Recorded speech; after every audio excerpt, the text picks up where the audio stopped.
በጣም የሚገርመውና የሚደንቀው ይላል አንዲት የአካባቢው ደሃ አገር ዛሬ ይህን የመሰለ ትልቅ ፕሮጀክት ሰርታ ኢትዮጵያ ግድብ የሚባል አስባ መስራት ከጀመረች ጀምሮ ግብጽ እረፍት አግኝታ አታውቅም። ግብጽ ያልፈቀደችው የሆነ ግድብ ሊመረቅ አይገባው የሚል ግን የወታደራዊ እርምጃ ግን ፈጽሞ የሚታሰብ አይሆንም ይላል።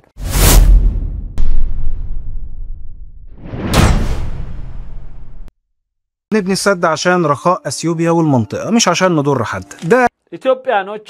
የህዳሴ ግድብን የገነባነው ለራሳችን ደስታና ልማትን ለማረጋገጥ ብቻ ነው ወይም ብልጽግናን ለማረጋገጥ ነው ሌሎችን ምንም የመጉዳት ሐሳብ የለንም። እቺ ፎቶ ፈረደባት ዶክተር አብይ በደስታ በሲቃ በመሳሰሉት ያለቀሷባት እቺ ፓርት በጣም አሳብዳቸዋለች መሰለኝ ትሬንድ ሆናለች በቃ ሁሉም ያወጣታል ሁሉም ያወራባታል። كلام أبي أحمد رئيس الوزراء الأثيوبي بعد دموع الفرحة اللي صورتها الكاميرات يوم الاحتفال بافتتاح سد النهضة. كلام እንግዲህ ይህ መታዩት የኢትዮጵያ ጠቅላይ ሚኒስትር በደስታ ያነቡ የነበረበትና የኢትዮጵያ ህዳሴ ግድብን የመክፈቻ ዋዜማ ያሳዩበት ሂደት ነው። النيل اتكرر كتير قبل كده بس مصر المعتمدة على النيل في 97% من مواردها المائية العذبة بتعيش تهديد وجودي. እንግዲህ እነሱ በዚህ መልኩ ደስታቸውን ያጣጣሙ ባሉበት ሁኔታ ግብጽ ደግሞ 97% የምትንተራስበት እና የምትተማመንበት የሆነው ይህ ጣፋጭ ውሃ ይለዋል ይህ ንጹህ ውሃ ጉዳይ ስጋት ላይ ወድቋል። ودي لأنه النيل هو سبب وجود الحياة في مصر أصلاً ده من مكداتهم يه نايل منورو نونا جبس منورو عن راسو يارجعته مالت نايل إلا مالت جبس إلا شو مالت آلاف السنين حرفياً لو ما كان هي لبزوش شو شامتوج يكتله ينبرنا كانش في نيل ما كانش هيبقى في مصر عارفين كلنا الكلام ده ودي كلها شنم ده تمرناه مناكو نايل إلا جبس إلا شو እቺ ነገር ታስቀኛለች እና ናይል የለም ግብጽ የለም ይለናል። ኦኬ دلوقتي والاول مره في كل الاف السنين دي تيجي دوله تانية تبقى ماسكه حنفيه الميه اللي بيشرب ويزرع منها اكتر من 100 مليون እንግዲህ ከ100 ሚሊዮን በላይ ገበሬ በዚህ ውሃ ላይ የሚኖርበት ሆኖ ሳለ الشرق الاوسط ሚላል سد النهضه الاثيوبيا قضيه امن قومي لمصر ይላል ለግብጽ ብሔራዊ ደህንነት የሆነው ጉዳይ በኢትዮጵያ እጅ ወደቀ ካለ በኋላ خبراء الشرق الاوسط እነዚህ በሸርቅ الاوسط ወይ መካከለኛው ምስራቅ የሚል ጋዜጣ አለ كل احتمالات التصعيد وارده በጣም ነገሮችን የማካበጃ መስመሮች ሁሉ ክፍት ናቸው والضربه العسكريه مستبعده ይላል ግን የወታደራዊ እርምጃ ግን ፈጽሞ የሚታሰብ አይሆንም ይላል። الحمد لله إن مالتهم تروح مصري مشهد غير مسبوق دولة منبع فقيرة بتفرض نفسها فجأة كلاعب إقليمي تقيل በጣም የሚገርመውና የሚደንቀው ይላል አንዲት የአካባቢው ደሃ አገር ዛሬ ይህን የመሰለ ትልቅ ፕሮጀክት ሰርታ በግብጽ በታላቂቷ አገር ላይ በህይወቷ ወይም ደግሞ በትልቅ የአካባቢ ገዢነቷን ጥያቄ ውስጥ ጣለችባት ይላል። እንትኑ አይገርም ድፍረቱ አይገርም ኢትዮጵያ ደሃ ሆና ስታበቃ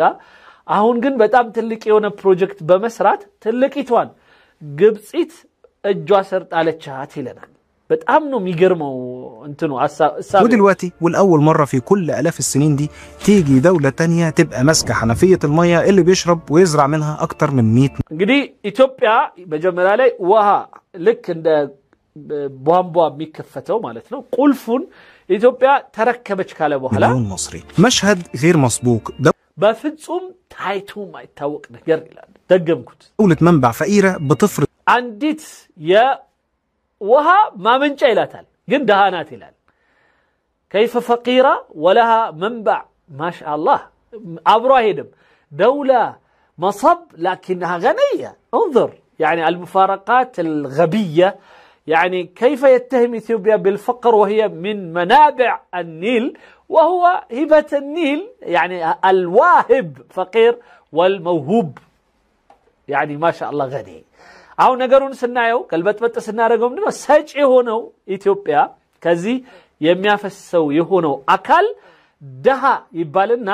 ግን የተሰጠው ደግሞ እኛ ምናቀው የዱል ዑልያ خير من يد السفلى እኛ ምናቀው ከላይ የሆነች ሀገር እና ወይም ከላይ የሆነች እጅ እንደዚህ ስታስቀምጥ እቺ ሀብታም ናት ስለዚህ ኢትዮጵያ ናት ሀብታም ኢትዮጵያ ናት የውሃ ሀብት ያላት እሷ ናት ለግብጽ የሰጠቻትና የግብጽ ስጦታ የተገኘው ስለዚህ اذا كانت مصر يعني هبة النيل فالموهب او الواهب اي الذي ينزل الماء من عنده من المرتفع هو الغني لو يعرف ولو يعقل هؤلاء እነዚህ ሰዎች ቢያቁ ኖሮ አይምሮ ቢኖራቸው ኖሮ በትክክል ኢትዮጵያ ከላይ ሆና ሰጭ በመሆኗ እሷ ናት ሀብታም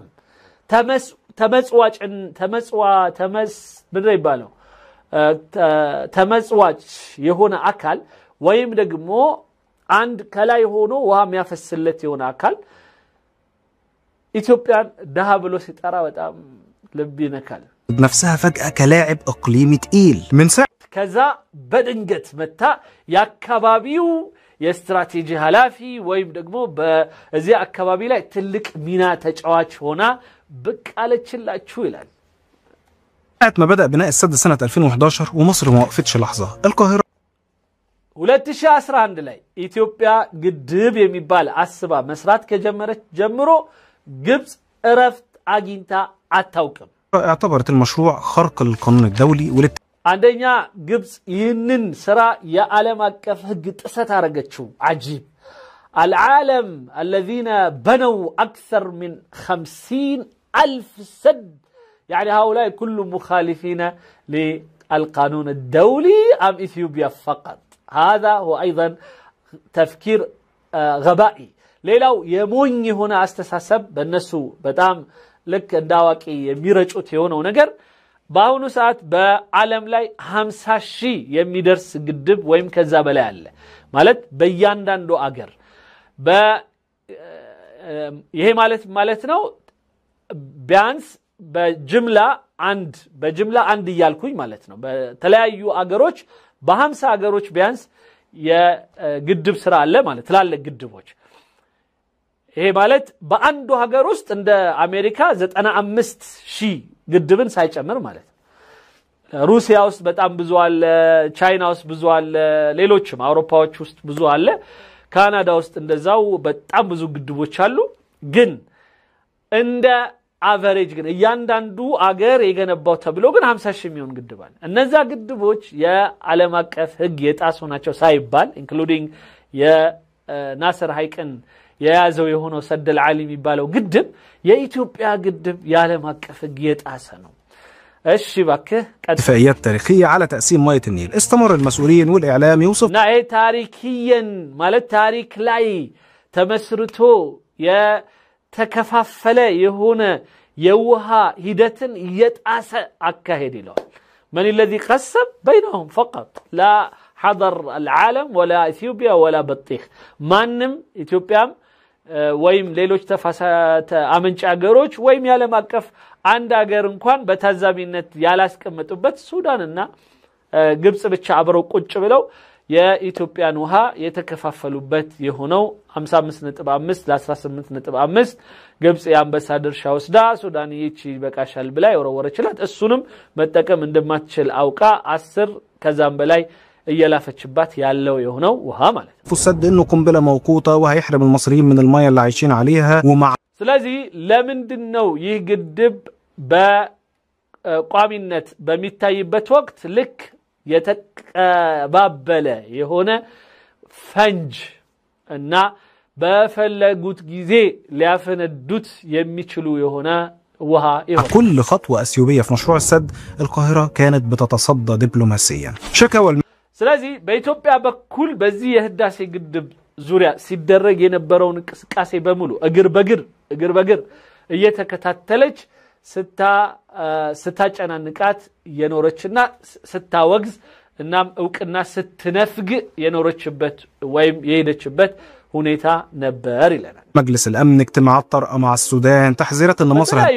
ከሱዳን ጋር አብራ በመቀመጥ ጸጥታው ምክር ቤት የተባበሩት መንግስታት አውሮፓ ህብረት የአፍሪካ ህብረት ጂኒ ጃንካ ሄዳ ነበር ሁሉ ቦታ دافع عن حقها في الحياة بكل الطرق المتاحة ይሄ ሁሉ ክፍት የሆነላትን መንገዶች ሁሉ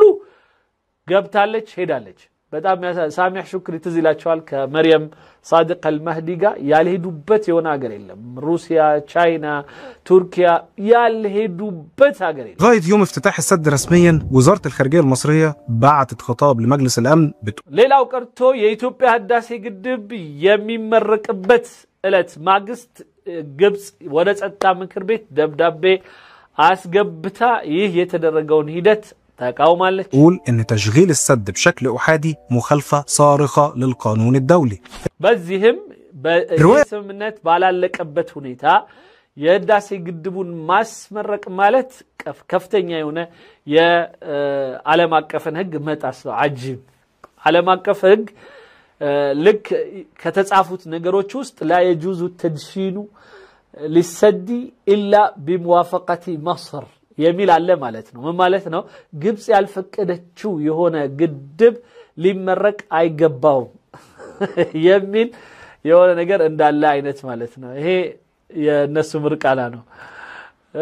الاثيوبيه بقى بتقول لك ايه بتقول لك انتوا شعوب لو الكهرباء قطعت عندكم شويه بتقوم الدنيا ومش بتقعد تصوروا بقى ان نص الشعب الاثيوبي الغلبان ما عندوش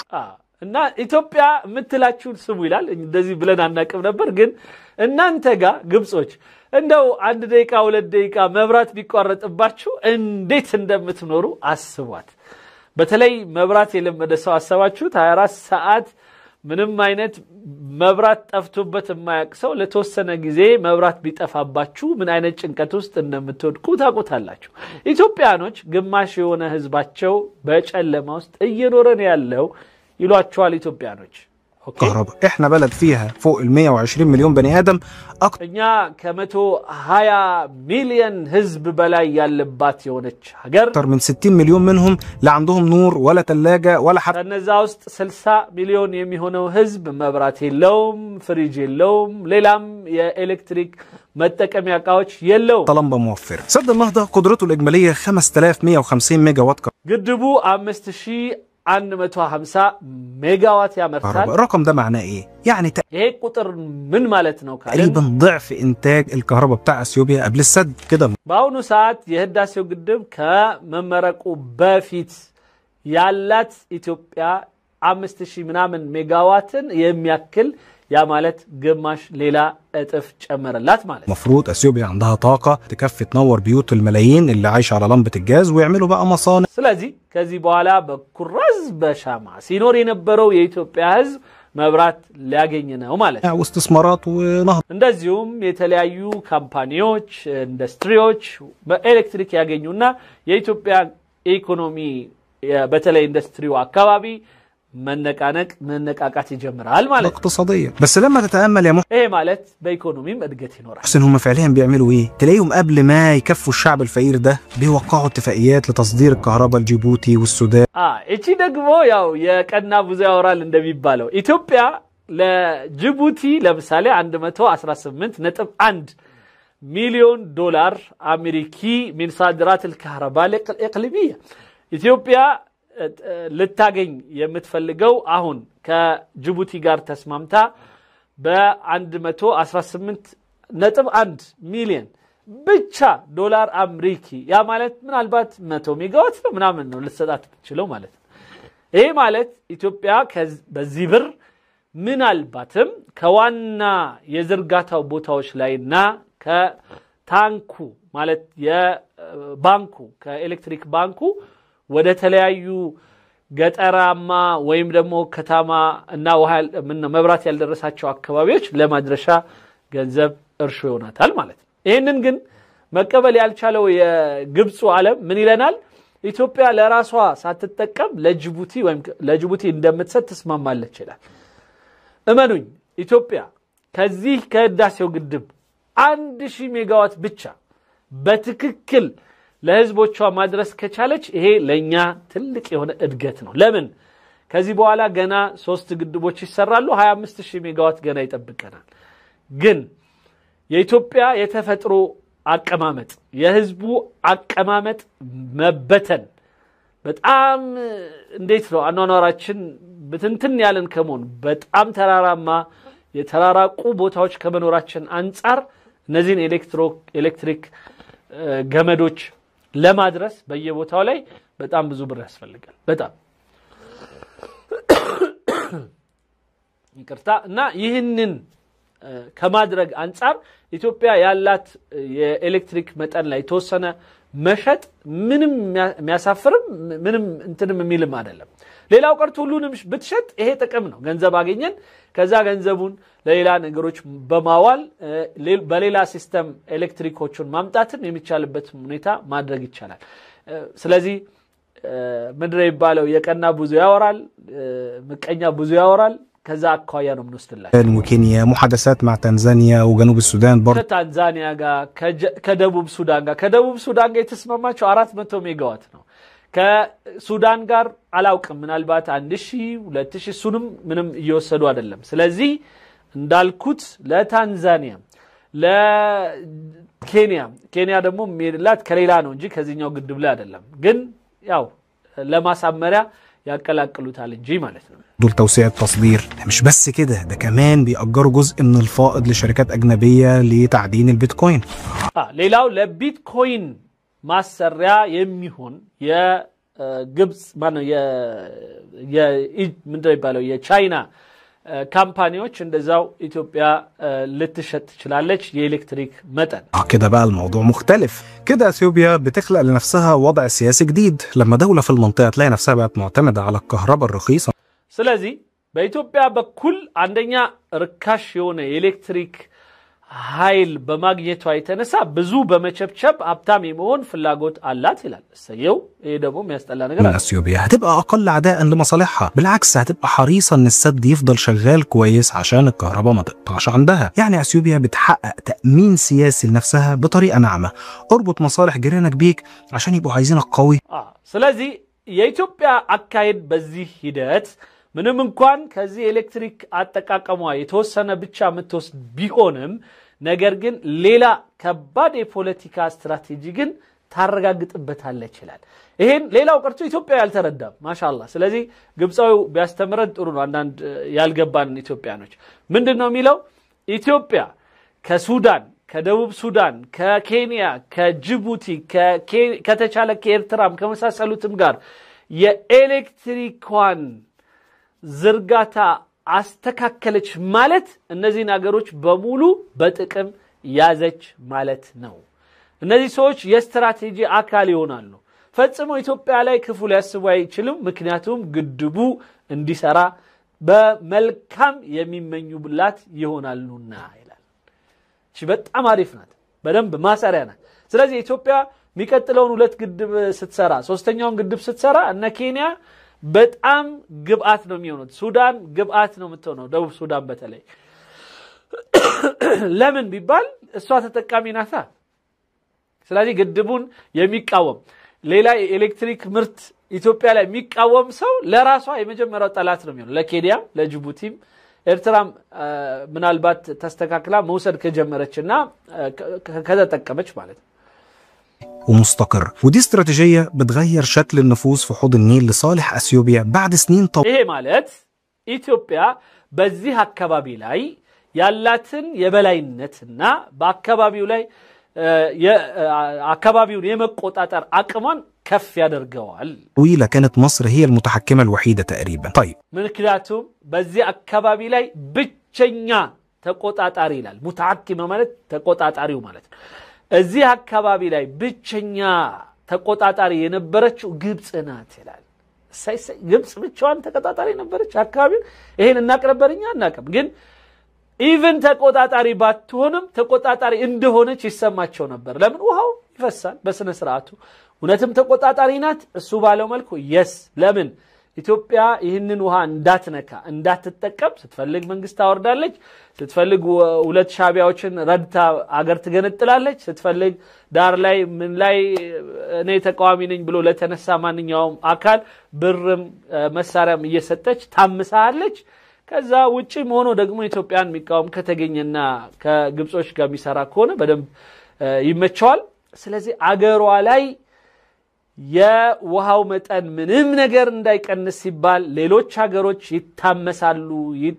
ጦርነት ውስጥ ይገባሉ ደማቸው ይፈሳል ከነ ደማቸው የተቀላቀለ ውሃው ግን ይመጣል ግብጽ ላይ እየተጣራ ይጠጣል እየተጣራ ለማዳበሪያ ይውላል